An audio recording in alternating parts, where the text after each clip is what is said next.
So conservatives are celebrating right now because the Trump-controlled Justice Department recently indicted the Southern Poverty Law Center. That's the group that spent decades tracking hate groups.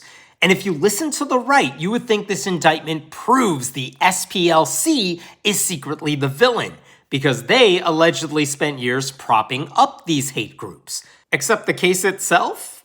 There's nothing there. The entire argument is basically this. The SPLC paid informants inside extremist groups, and that's it. And let's be honest, that's exactly what you would expect from an organization trying to monitor dangerous movements. The SPLC says they used that information to alert the FBI about what was happening, and in some cases, they helped prevent major attacks by these groups. But instead of engaging with reality, some conservatives are using this moment to rewrite history entirely. Consider Pastor Joel Webbon.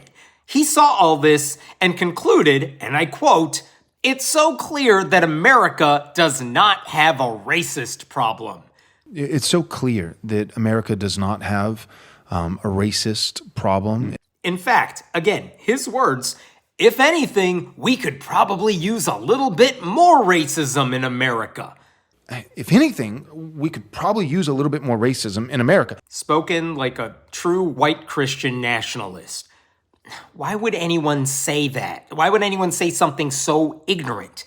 Because if you can convince people racism doesn't exist, then any right-wing policy that harms marginalized groups suddenly looks neutral.